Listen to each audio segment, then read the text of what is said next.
Hello everyone, my name is Mark Edward Blanton with The Real South Africa. And I am Dr. Latasha Blanton, also with The Real South Africa. We have an amazing group trip that you will be interested in. It's with the African Diaspora News Channel, a great YouTube channel, gives you great information about what's going on in Africa. But we have a group trip featuring Phil Scott, the host. And the trip is going to take place on March 16th through the 25th. It's going to go to Johannesburg and Cape Town, and It's in 2022. If you're interested in traveling, please send an email to info@therealsouthafrica.com. And we'll see you here in sunny South Africa.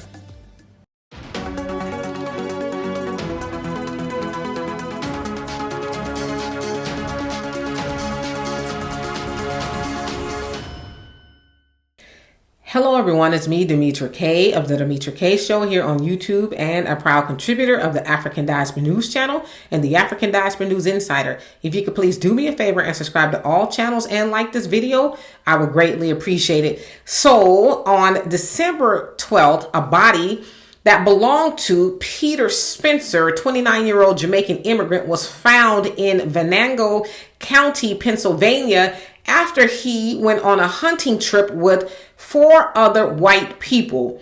He was invited out by a co-worker to join 3 other people, so 2 guys and a woman, on a hunting trip. Now, his fiance, Camilla King, dropped him off, said she felt kind of eerie and weird about it, but, there he went into the woods with white people. And then so later on the 12th of December, they did find his body with 9 bullet holes in it, 6 in his chest, 2 in his buttocks, and 1 went through his mouth. And so the people that he went, hunting with said it was self-defense.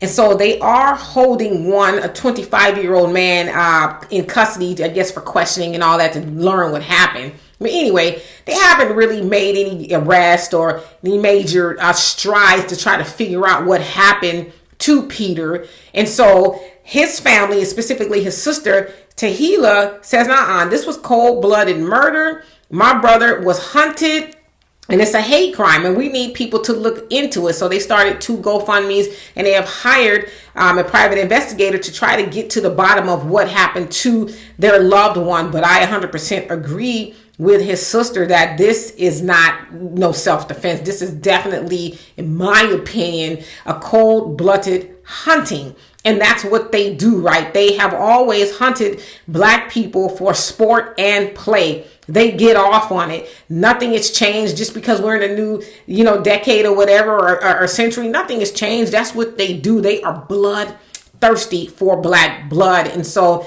another thing, I want to say this to my black immigrant family. Listen, I know y'all come here expecting to get the good out of America, which most people do, right?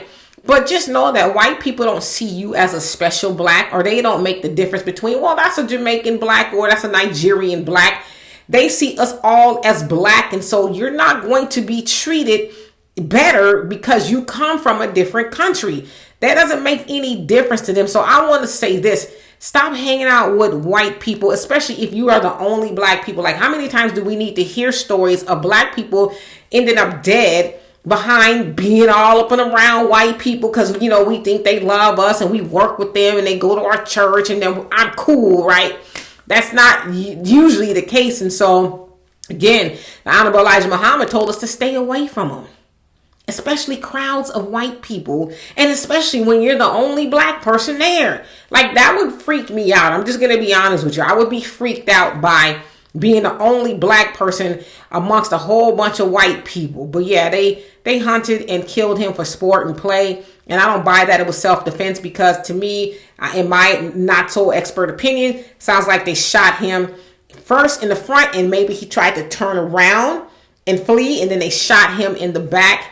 So yeah, this is something in the milk ain't clean, okay? And these white folks is riding dirty. So hopefully they get justice for Peter, and the people that he went hunting with are held accountable for what they did to him. So anyway, y'all, for more insightful commentary, please subscribe to this channel and my channel, The Demetra Kaye Show, here on YouTube. Peace. Living in America as a black person, you recognize there is one set of laws for you and one set of laws for those, especially in the white community. In our book, Passive Aggressive Racism in the System of White Supremacy, I take you through times in my life when I first started noticing white supremacy. We teach you how to recognize it, identify it, and also counter it in our book. This book is a beginner's course for those that are just starting to wake up and open their eyes to see the system of white supremacy. As a Black American person, you must understand this system because this system is life or death to you. How you handle it, how you deal with it, it can affect your mental health if you don't understand this system. Pick up our book, Passive Aggressive Racism and the System of White Supremacy, today on Amazon.